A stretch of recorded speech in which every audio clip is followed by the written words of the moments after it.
In this moment of time, I open myself completely to all that is good, to perfection, to love. I open myself that I may be a channel of service for those in earth. I attune now to the source of all knowledge, and we ask for guidance in the area of channeling. We attune in love, and we stand believing in love and all good.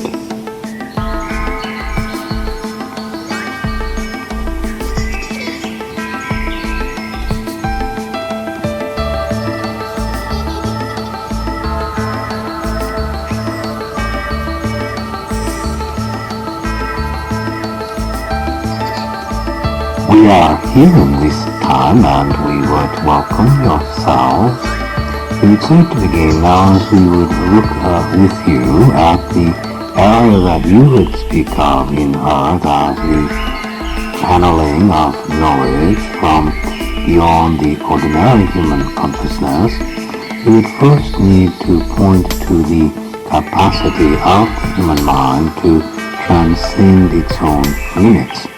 For you must understand that the mind is a creation of the soul, but rooted in the physical reality. Now the mind is not physical, it is not of the same animal nature of the body of the human beings, but it is the link between the body and that which is the eternal forces of the soul that are fused into the personality. So if you will, the mind stands as the connector between the physical and the non-physical. So you must understand then, as you would think about channeling forth knowledge from beyond your ordinary awareness into human reality, that the conduit or the doorway or the gateway is the human mind. Of course, the mind is not separate from your body or your personality. So that while you live in human form, this human mind is influenced by your bodily functions, by your thoughts and feelings as human beings, and by intuitive feelings or energies that stream forth from the soul that bring eternal forces into your human personality. So even though there are many complexities that we will pass by in sake of simplicity, let us speak now of the mind as the focal point not only for your life in your day-to-day living, but as the focal point for what you would desire to speak of as channeling. So that as we approach with you now some of the various areas that are of interest to yourselves, you would keep in your own mind this thought. In the truth of me, I am an eternal being with capacities to experience that are larger than the human mind. As a soul, I have no need for human mind. But as a human being, temporarily living in a body, the mind of myself is close to the center of my human beingness. So for all intents and purposes for these discussions, you can assume the mind is the focal point for your conscious experience. And beneath the conscious experience, then you begin to approach the more eternal patterns and energies and realities of yourself. So setting then in your own mind now the human mind as the center focal point, and beginning to look at how it is that human beings can draw forth speakings through their ordinary personalities, writings through their personalities, even inspired works of art and music, and many areas that appear to you to go far beyond the capacities of the human being who is, if you will, channeling this creation. Then you would understand that the ordinary experience of a human being, what you would feel as your ordinary abilities to speak wisdom or to create in your day-to-day sense, is creating in the mind certain, to simplify, small compartments. All of these compartments grouped together become what you would consider your conscious reality. Your thoughts, your awarenesses, and for the moment we will include in the mind the feelings, for it is the mind that helps you be aware that you are feeling. So let us simplify by now speaking of the mind as containing all of your human experience. And in your day-to-day abilities of creativity, of communicating in ordinary ways, you create expectations and beliefs about life. And these are all of the small compartments, single thoughts and feelings and ideas and responses to experience, all that you know as you, consciously. And these compartments group all together and make the mind. Now, as a function of the mind, there is a certain self-propagating quality of that mind, which in essence is the capacity to teach itself what it already knows. So that the more you believe in all of your present thoughts, the more rigid become those compartments. In other words, the more important it is to you to believe you are knowing truth, the more tightly will you cling to your present understandings and hold them in place. And by feeding yourself through your mind the thoughts and feelings and beliefs that most please you over many years, your compartments of conscious knowledge become quite rigid and stiff and strong. Now, if for any reason you decide that you will enter into a deep attunement and make inspired speaking, for example, or it could be writing or drawing or composing of music, and you are one quite rigid in your beliefs about the possibilities of human reality, your compartments of ordinary consciousness in your mind are quite stiff and inflexible, then when you create in inspired ways, you will look for explanations of that creation within the presently accepted understandings of your own mind. You will explain it to yourself as either the inspiration of the muse, the human creativity that is yours, but now you have sparked a bit of genius, inspiration from another person.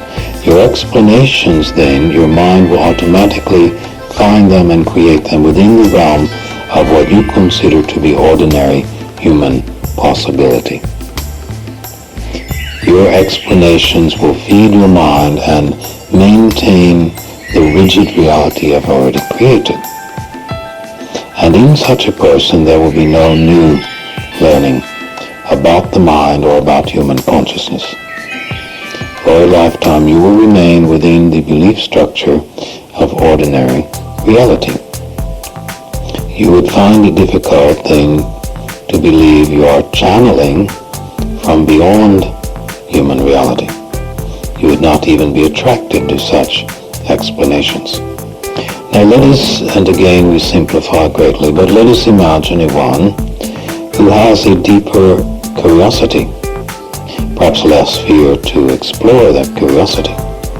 And they continually feed their mind ideas of newness and inventiveness and expansiveness.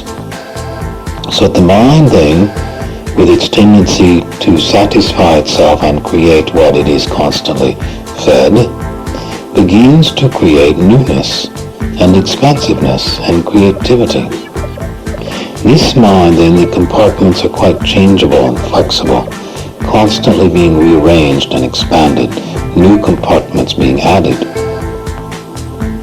So that with the one, if they would sit to make, let us say they must write a speech, and they're writing in their normal state of awareness, when suddenly an idea springs forth so brilliant and profound, it seems larger than themselves.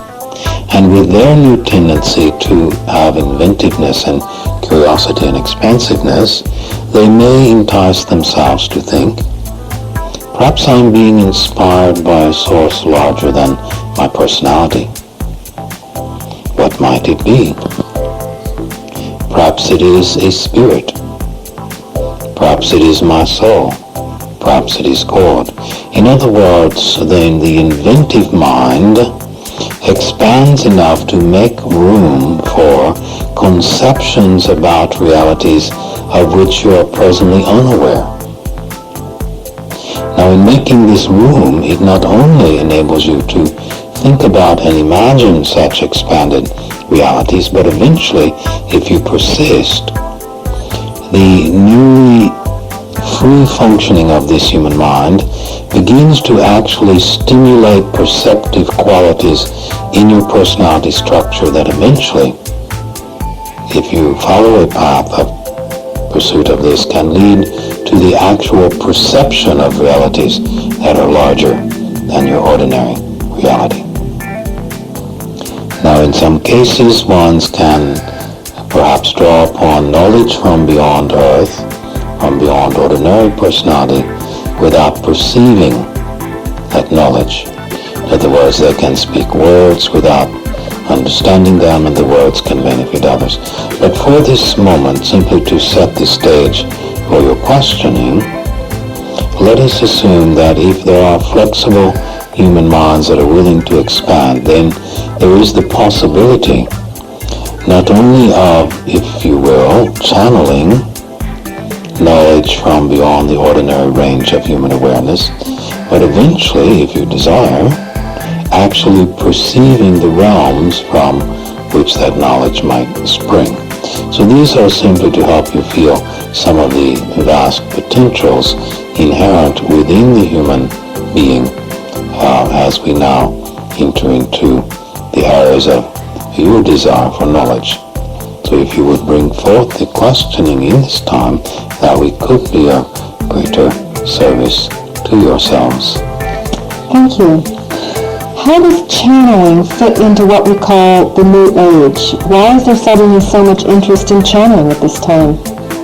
Referring now to the structure we have established for you, you could say in a general sense that for long periods of time, several generations before the present, there was a strong need in Earth for many human beings to establish authority and dominance over the physical reality, if you will, scientifically, technologically. To tame the Earth, to master it through your inventions and creations. Now, this required in the human race in general, and of course there would be many who would not follow a general pattern, but it required of the human race in general an orientation toward a pragmatic, objective, scientific understanding of life. In other words, referring now to our structure we built for you, the compartments in the minds needed to be a bit stable and rigid in order to maintain intellectual abstract capacities necessary to accelerate scientific, intellectual, pragmatic understanding and mastery. So you would have then a certain kind of guiding impulse from the souls. And of course, you are always free to override these impulses and ignore them or to align with them. But many did align with them. You had these impulses guiding humanity in a general way toward clarity of thought, intellectual mastery, scientific understanding. And these areas accomplished a great deal, as you can readily observe, looking about you. Now we bring this forth without value judgment. If you would decide the scientific expansion has been negative, those are areas you must examine within your feelings. But the souls have believed this has been quite beneficial to the human race. Now, of course, the souls can see the overbalances. Many human beings clinging to intellectual and scientific understandings out of various fears. Many tending to shy away from sensitivity and intuitiveness. Many out of fear that if they would continue a belief in God or supernatural forces, it would undermine their mastery and power over the earth affairs. You would have many reasons for why human beings would choose to exaggerate intellectualism and scientific attitudes and pursuits. So in a large number of human beings, this began to establish a certain kind of freezing, rigidifying momentum. The minds of human beings beginning to be rigidly compartmentalized and inflexible.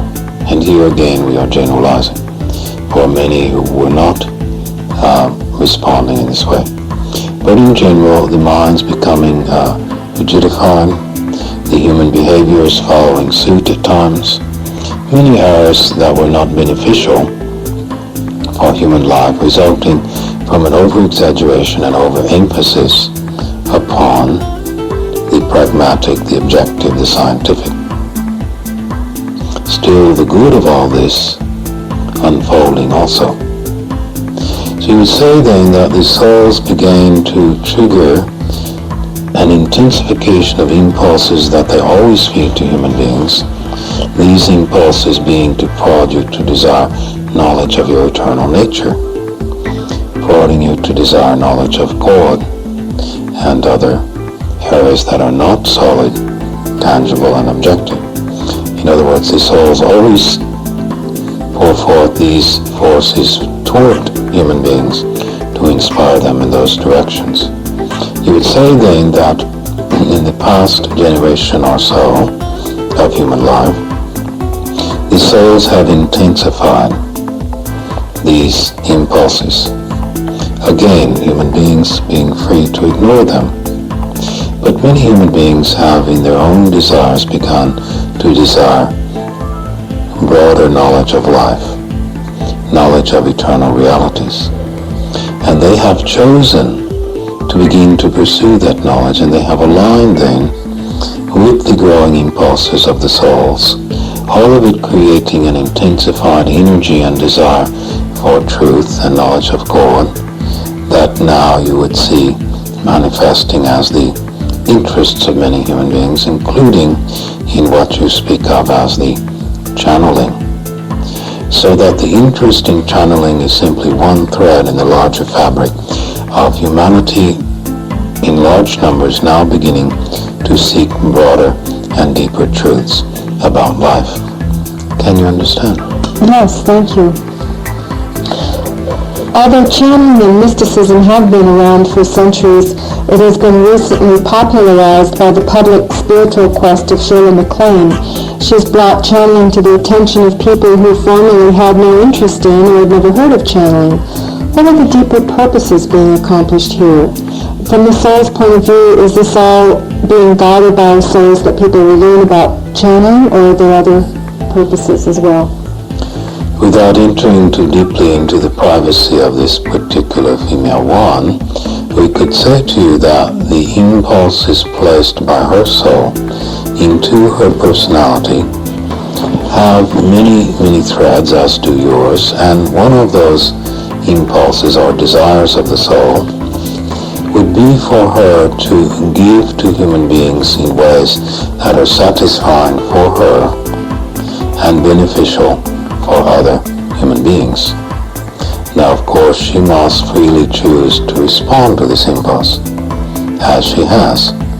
And the ways in which she chooses to respond, as with all of you, are entirely free.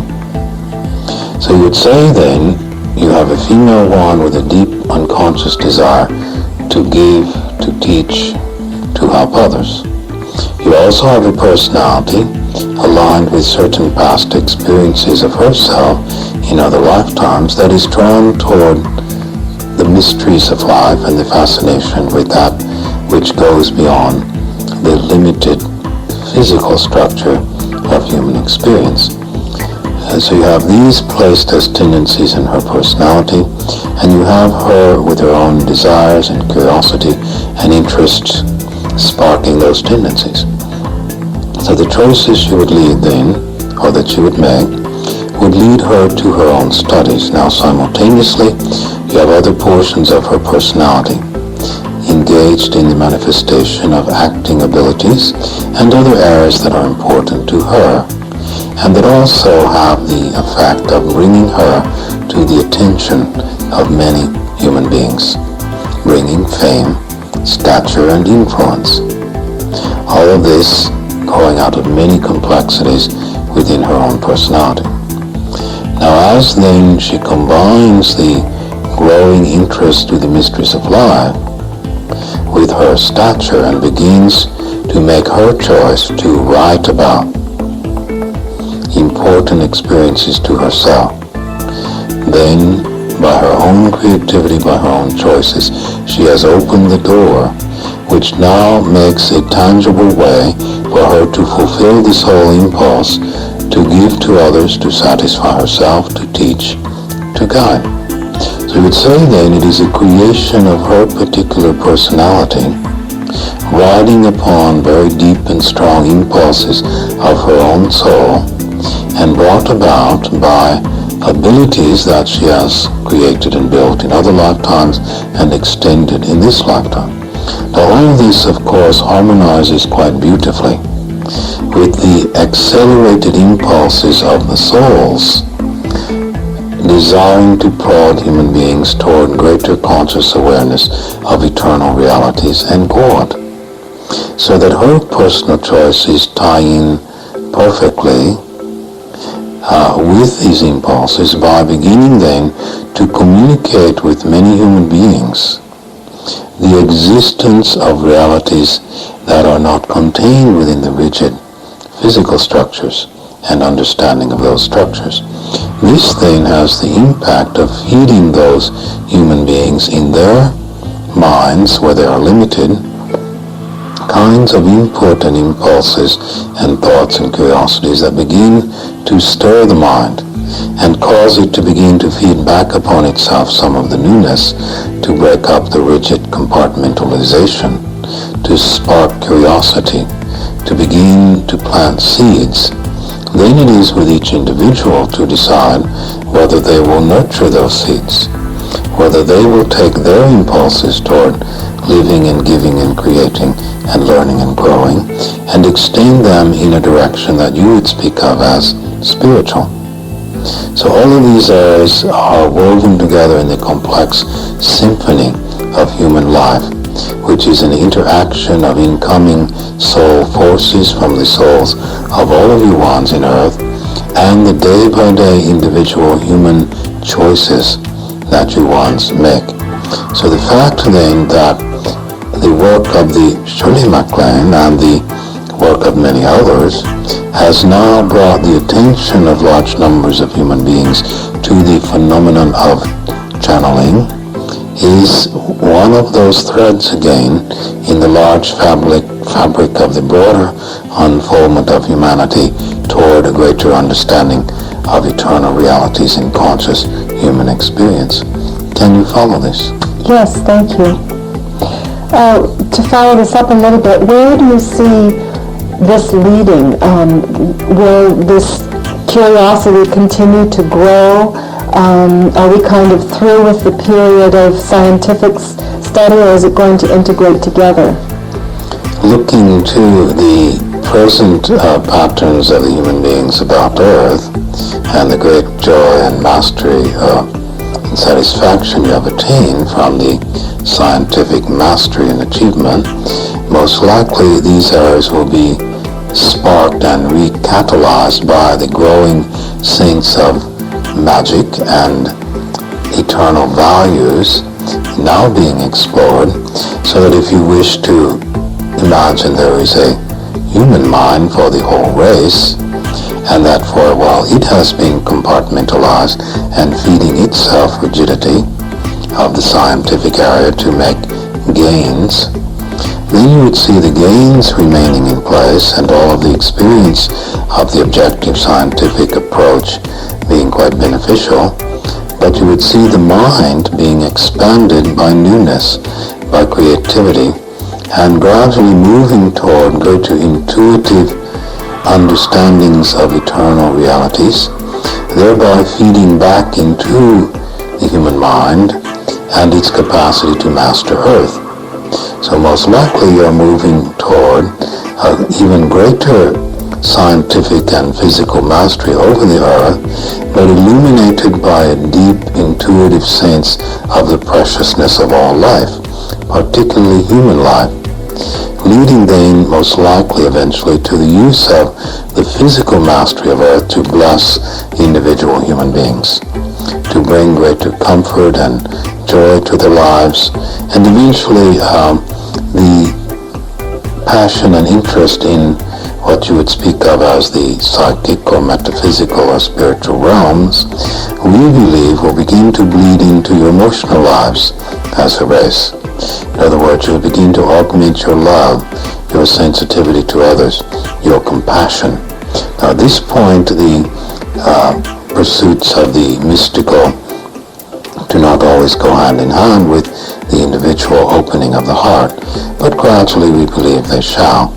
So we would be quite encouraging about your direction as a result of the mass interest in what you speak of as the New Age directions.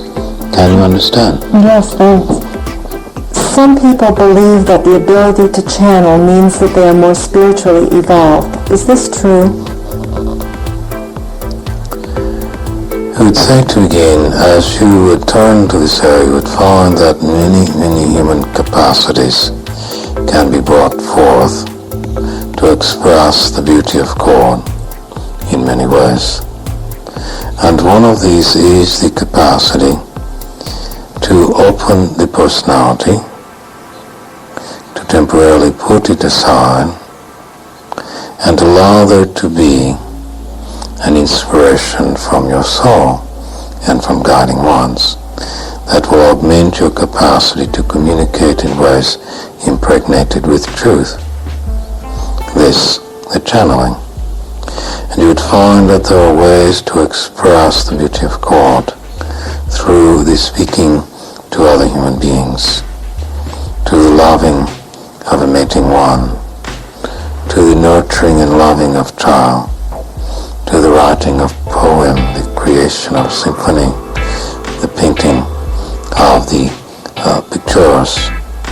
So you would find then, if you would look clearly, that the beauty of God expresses through all of the human expressions available to you. So you would not find a benefit in idealizing or celebrating the capacity to make a channeling more than the capacity to love a child in great tenderness, to help a one in pain, to comfort those of illness. You would find that all of the human expressions of God in love and kindness and creativity can be joyfully celebrated, and to compare and to elevate one above the other would not serve you well. Do you understand? Yes, thank you.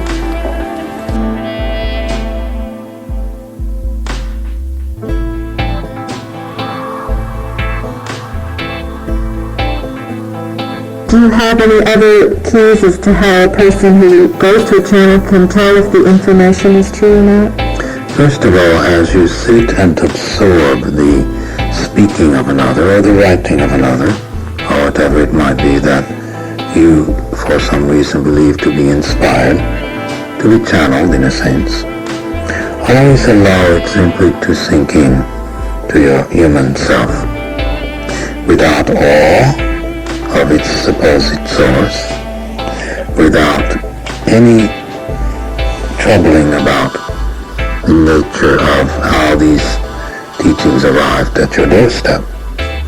In other words, let us say you have received a basket on your step as you open your door in the morning. First of all, you will open it. You will not sit and ponder from whence it came, what kind of basket, who made it, what kind of straw, but you will open it. Now, if it is a large basket of smelly, rotten garbage, you are not so concerned about from whence it came, you are concerned with getting rid of it. If it is a large basket of diamonds and treasures and money, you are not so concerned from whence it came, you are concerned with spending it. Eventually your curiosity might lead you to investigate the source. But first of all is your human need to act and do and live. So first of all, when you receive channeled knowledge, without much regard for its source, you would say, what does it say to me?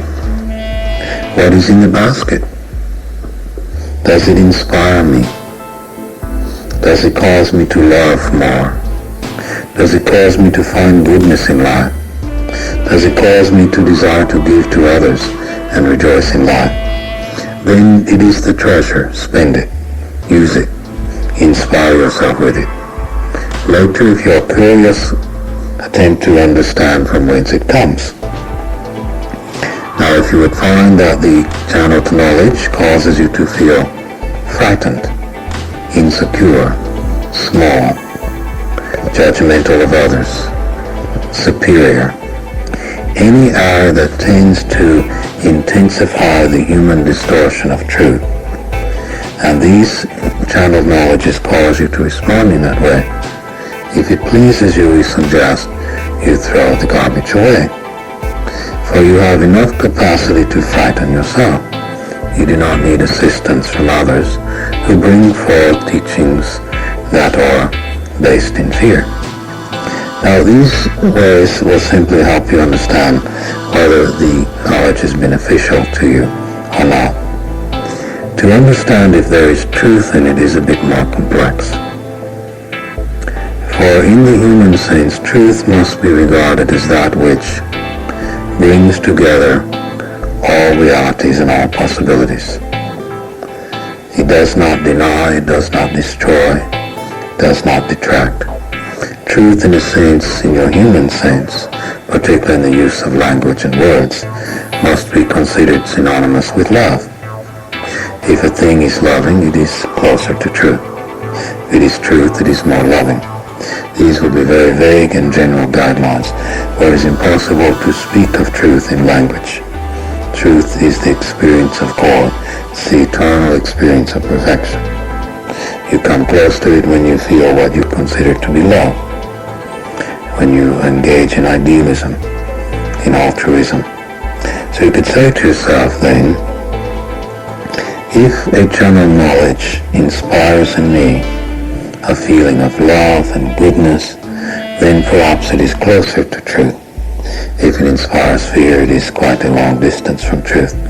Other than this, these are individual choices and judgments and assessments you once must make as you work with what you speak of as the channeled knowledge. Do you understand? Yes, thank you. I want to clarify another point about the spiritual guides who influence the speakings or channelings of various people. Do these guides come from the same realm of existence no matter who they're influencing or who they're being channeled through, or are there different levels from which the guides spring? First of all, in the human mind and the human personality, particularly in this rather scientific period, there is a fondness for unfolding cycles of growth and progressive building upon stages, both physically and theoretically, and in your thoughts and feelings. So you are quite fond of levels and stages and structures. Now, the nature of eternal reality is so complex and foreign to human functioning that the closest you can come to grasping the nature of it is this fondness for conceptual structures that depend upon levels and cycles and stages and steps of growth. So the challenge here is that this is the most effective way to think about these imperceptible areas, but yet it is the most distorting way, where there are no stages and levels beyond human existence. There are interlocking, ever-expanding waves and cycles and spheres of experience, of beings rooted in eternal unlimitedness, impossible to put to words for you. So we also need at times to speak of stages and steps and levels as the only way at this time to communicate the uncommunicable. So that in this context in which you pose your question, there are forces of the souls, as we have stated, that are continually being fed into the unconscious structures of human personalities. And at these levels all functions perfectly. There is simply the truth of the eternal realities which, as we have said, cannot be verbalized. This you would call perfection, love, magnificence, total wisdom, total knowledge. So all of this is being fed to your personality matrix in its deepest unconscious levels. Now above this, and here we come into the human need for expressing in layers or stages. Above this is above this meeting ground of the personality and the soul where all is unlimited and perfect. Above that is a layer of reality or energy or experience that is the first layer of your humanity. It is the individualizing factor that makes you as a human being you. It is your own self-awareness temporarily split off from your soul. This one sliver of awareness temporarily created to feel like you as a human being. Now at its deepest level this is unconscious and it is primarily uninfluenced by distortions of your personality. So it is a relatively pure, pristine level of you. Now if you as a channel were able to reach that level of consciousness by quite disciplined and thorough and honest and steady pursuit that we can describe later, then you could say, I am channeling from the highest level of guidance. For you are as close to your soul as you can come and still be you as a human being. Any deeper and you would lose yourself as a human being and you would stand as an eternal soul. There would be no longer personality of this lifetime. Now the layer above that then, and here these are quite arbitrary for we simply need to make up these layers for there are no way to describe the energies involved. So we would simply say, let us call this the 9th degree of attainment. And let us assume here 90% of your earth negativity is absent. Channeling from this level, greater clarity.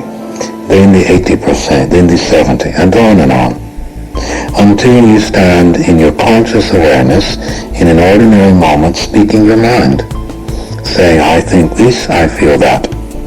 At that moment, 100% of whatever distortions you have created as a human being are present. And you are simply being yourself. Now certainly you must not compare. This level is not worse than the 90% level. It is you. Rejoice in it. Celebrate it. In fact, many ones in this time would be much happier if they would agree to channel this portion of themselves, then seeking to channel the deeper levels. Well, this portion of himself is often ignored and criticized and found fault with. This portion is often sad and needs to express itself and needs to be loved for it. So the different levels that you could identify in the channeling are of this nature. The level to which the human being is able to penetrate beneath the temporary distortions caused by the personality patterns of mind and emotion. Can you see this? Yes, thank you. Why do most of the channelings have some kind of an accent, ranging from slight to a very strong accent? This would vary again with the personality of the channeling one. Ordinarily it is caused by the inability of ones to decide how guiding ones must speak, so that unconsciously they will simply manufacture a speaking and then believe it is sparked by the guiding one. In other words, if they would come forth to say to themselves, I must decide how a guiding one sounds, they would feel completely incapable of making that decision. So they leave the decision to their unconscious process. For if you think about it clearly in light of what we have shown to you, you would know that guiding ones do not speak with accent. Guiding ones do not speak in human words. So the human words are of the manufacture of the human mind speaking them. What they say can be close to the pure impulses of the soul, and therefore be wise and intelligent and close to truth, or what the words say can be far from true, as we have explained. So you would say to yourself, the accent of guiding ones is ordinarily brought forth by an unconscious process in the channeling one, taken advantage of by the souls to help the guiding souls spark words in the human being, and to help those human beings accept the words as being different than their ordinary mind. So it brings confidence to the channeling person, and the guiding ones assist in this.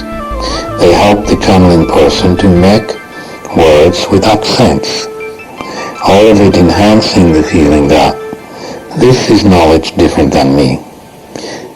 It gives the channeling one confidence. Then there are other circumstances that would depend upon the channeling person. In some cases, even conscious decision to make accent to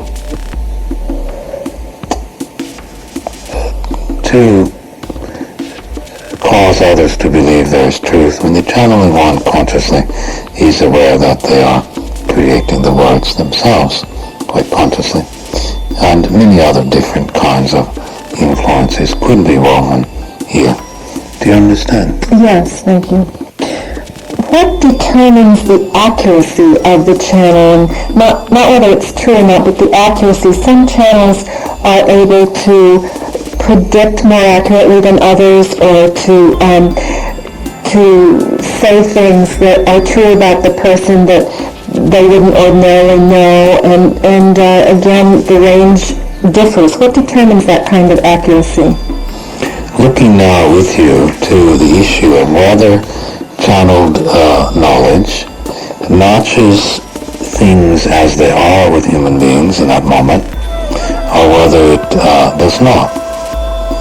For although the human life is quite subjective and volatile, and it is difficult to make broad truths for all of human beings, in each moment there is an accurate statement of how things are for a human being.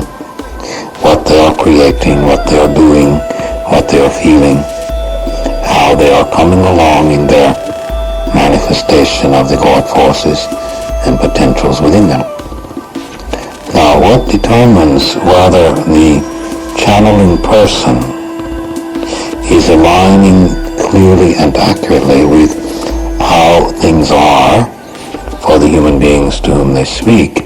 He's primarily the capacity of the channeling person to put aside their personality, so that the more they are able to give up themselves with a total trust in God, in general, the more accurate and more beneficial to others they would be.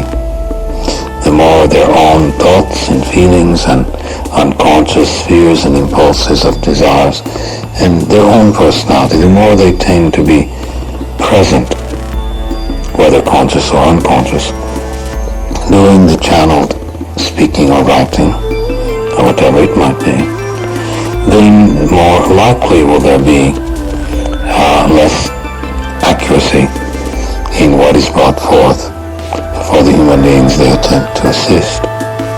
Can you understand? So are you saying that if a person is able to put his own personality aside enough, they could be so accurate as to say, be able to find a missing child? I'm talking about accuracy in terms of earth events. As you work in this area, you would understand that we have generalized greatly by saying that the issue is putting aside the personality. That is not all there is. Some would put aside the personality because they are frightened of it. So it would not cause accuracy, but simply temporary abstaining from personality. Now the accuracy about how things are with human beings has many, again, if you will, layers and levels. There is first of all and again we need to resort to human symbols, the highest level, which has to do with feelings, thoughts, idealism, eternal values, the more refined and etheric aspects of human life. Now many can put aside their personality, and given their personality orientation, interests, and other complex energies within themselves and their souls, be extremely accurate in what you would speak of as spiritual truths. Some who have a different kind of personality, orientation, and interests and preoccupations, and different configurations of energies within their personalities, when they put aside their personalities and draw deep, inspired knowledge and wisdom, they can be quite accurate about how things are in the more physical areas, such as the bodies and the health and the movement of bodies and the finding of lost children and objects. And others could be accurate in other areas depending upon the complex structures of their personalities and their souls. So this is not an area in which you would wish to simplify greatly. It is filled with so many complexities, not only of what you speak of as channeling, but of the personalities as well as the many different kinds of human activities.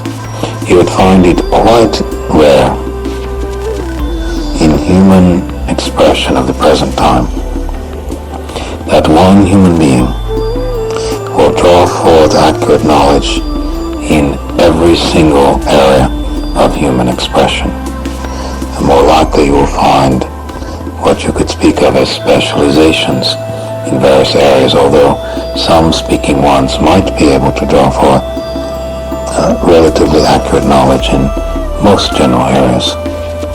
So you would need to be quite cautious in your assumptions and presumptions here. Do you understand? Yes, thank you. Two very well-known and widely accepted bodies of information obtained through channeling are Edgar Cayce's work and A Course in Miracles. Would you talk about these works and their importance and place in contemporary spirituality? First, in the case of the Edgar Cayce one, you have a human being with a deep, passionate commitment to humanity, exercised in lifetimes prior to that lifetime as the Cayce one, in many experiences of dedication, honor, partnership, truth, and love. She would have then in the personality of the child of the Adgar-Kisiwan the eternal impulses and values riding close to the surface of ordinary consciousness, manifesting at times as religious impulses, as desires to know God, to expand beyond limits, meaning understandable human feelings and thoughts, quite conscious. You would have building within that personality through its growth into manhood an unconscious pressure which was, in a sense, the desire of the soul of himself to prompt him to become what you would now speak of as a channeling one. Now, had there been deep resistance in the personality to this, he could have successfully avoided manifesting his abilities. But you would have in such ones a certain amount of planning, as it were, for lifetimes, between the soul of himself and all of the souls of all of the human beings presently living in earth about him, who could possibly remotely be drawn to him as a source of wisdom. All of the souls together working, hoping that he would accept the desire and impulse rising from within his personality and allow the opening of abilities that were honed quite fine through many lifetimes to put aside his conscious personality and allow impulses of his soul, his guiding ones, and the souls of many others to come forth to spark words of wisdom that would be inspiring for generations of human beings. Now, in a very broad sense, this is the general impulse living within all human beings who have written or spoken inspirational bodies of knowledge that are beneficial to other human beings. The principle is the same. The personalities and their circumstances in each lifetime are quite different. And what the words say are quite different. And how they are used are quite different. So in this case, then, you would have in a specific sense impulses of the soul and the human being of the Adgar-Kisiwan. And here we will need to generalize again, for there were many purposes and thrusts and directions in his work, but one generalizable one would be this: desire of his soul and other souls to bring into earth a kind of speaking that would begin to influence human beings to believe that God does exist, but also that human beings do not simply walk in one lifetime, in one body. So you might say, from your point of view and in your language, one of the important desires that was able to come forth from the souls and to be manifested as fact and reality in human lifetime through the work of the Adgar-Kisiwan is to begin to combine a sense of God with a sense of what you speak of as reincarnation. And there would be many, many other layers of purposes and threads to re-spark the sense of majesty and magicalness in human life is one of them. To re-emphasize the need for kindness and love amongst human beings. In a sense, you are having here a restatement of the speaking of the Jesus person.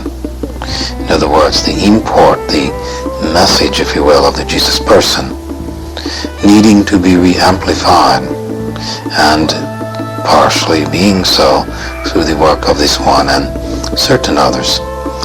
You have here then a vast capacity within the human beingness of the Kisiwan, developed through many lifetimes, combined with a dedication and a choice to serve in his present or his lifetime completed, and the willingness to put aside the personality. Now, if you are familiar with his life, you would understand there were need for certain proddings from circumstance. he was, in a sense, unconsciously led to the opening of these capacities, but the permission was given by his choices made consciously. Now, in the case of what you speak of as the course of the miracles, there were certain prerequisites necessary for the channeling one to bring forth enough flexibility within the personality, and in this case brought about by frustration primarily in the personal life of the one, but nevertheless enough flexibility to allow the taught religious beliefs and structures absorbed by the personality of the channeling one to be impregnated and expanded by inflowing impulses from the soul of the channeling one and other souls that more accurately represent in human words the condition of human life. In other words, here you have many walking the face of earth, following particular Christian religious understandings in their hearts, calling out to their souls for broadened understanding of God and human beings.